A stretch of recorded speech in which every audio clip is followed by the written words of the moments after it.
আসসালামু আলাইকুম। আজকে আপনাদের জন্য আমি নিয়ে এসেছি কালারফুল একটা গায়ে হলুদের কেক ডেকোরেশন ভিডিও। তো ডেকোরেশনটা করার জন্য আমি এখানে কেকটাকে হোয়াইট ক্রিম দিয়ে কভার করে নিয়েছি। এরপর এখানে 3টা শেড আনতে হবে। এর জন্য আমি অল্প ক্রিমের সাথে এখানে পিঙ্ক কালার, তারপর অরেঞ্জ ইয়েলো কালার মিক্স করে শেড করে নিয়েছি।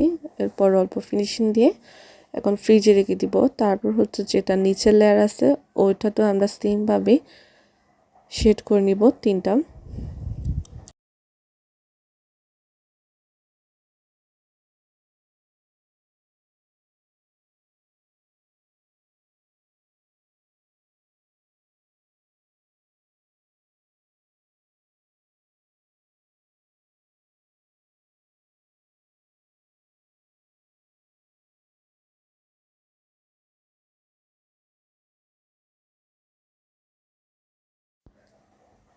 আমি এখানে উপরে ফিনিশিংটা মানে পারফেক্টভাবে দিব না, কারণ এটা নিচের লেয়ারে থাকবে, তাই আমি এখানে একটা প্লেট নাইফের সাহায্যে ডিজাইন করে নিয়েছি। এই তো দেখতে পাচ্ছেন। এখন আমি উপরের লেয়ারটা সেট করে নিব।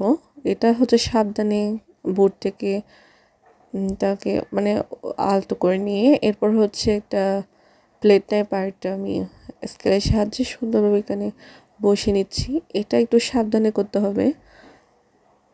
তারপর দেওয়ার পর আমি চারপাশে একটু ফিনিশিং দিয়ে নিচ্ছি। মাঝখানে একটা স্ট্র দিয়ে দিচ্ছি যাতে করে কেকটা নষ্ট না হয়, সুন্দরভাবে সেট হয়ে থাকে। এরপর আমি উপরে ক্রিম দিয়ে দিলাম। দেওয়ার পর প্লেট নাইফের সাহায্যে আমি এটাকে একটা ডিজাইন করে নিচ্ছি।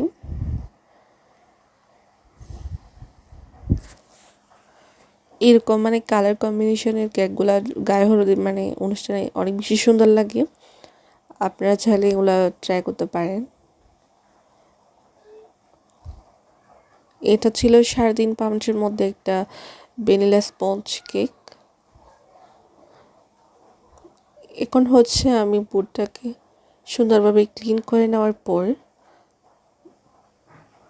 দ্বিতীয় স্টেপে চলে যাচ্ছি। আমাদের এখন ফ্লাওয়ার বসাতে হবে। আমি এখানে 3টা কালারের শেডের সাথে মিল রেখে ফ্লাওয়ারগুলো বানিয়ে নিয়েছি। এখানে ইয়েলো, তারপর পিঙ্ক, এরপর অরেঞ্জ কালারের ক্রিম দিয়ে আমি রোজ বানিয়ে নিয়েছি। এগুলো বানিয়েছি আমি 103 নাম্বার রোজ নজেল দিয়ে।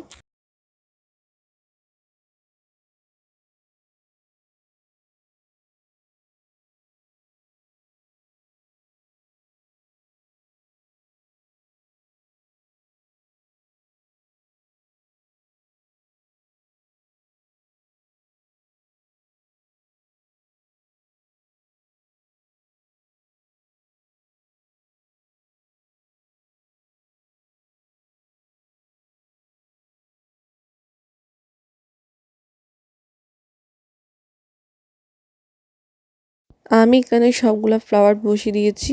এরপর কিছু আর্টিফিশিয়াল লিপ, তারপর বাটারফ্লাই বসাতে হবে, এগুলাকে বসিয়ে নিচ্ছি।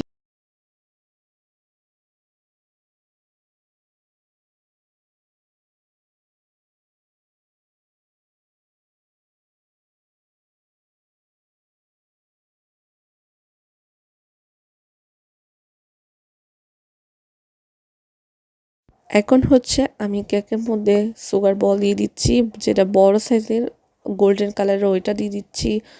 তারপর কিছু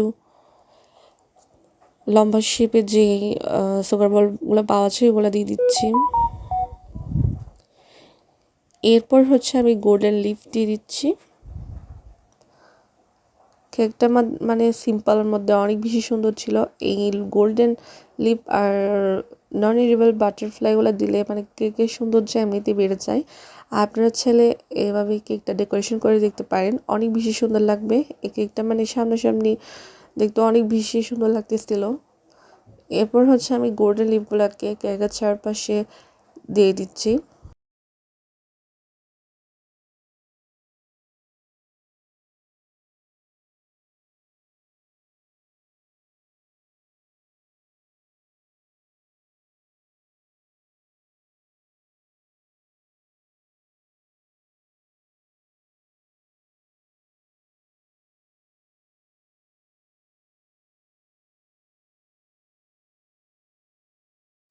সবশেষে আমি এখানে দিয়ে দিচ্ছি হচ্ছে একদম 2 mm সাইজের 0 সাইজের যে সুগার বলগুলো আছে ওইগুলা। আমি এখানে হোয়াইট কালারের সুগার বলটা দিয়ে দিচ্ছি। আমি এখানে কেকের চারপাশে সুন্দরভাবে দিয়ে নিচ্ছি। এই তো আমার কেকটা মানে পুরোপুরি কমপ্লিট ডেকোরেশন। এখন হচ্ছে আমি একটা ফন্ডেন্টের মধ্যে রাইটিং করে রেখেছিলাম, ওইটা বসিয়ে নিয়েছি। এটা হচ্ছে মানে খাওয়া যাবে এই এডিবল ফ্যান্ডি লিকা, ওই লিকাটা। এই তো এটা হচ্ছে কেকের ফাইনাল লুক। কেমন হয়েছে অবশ্যই কমেন্ট করে জানাবেন। আসসালামু আলাইকুম।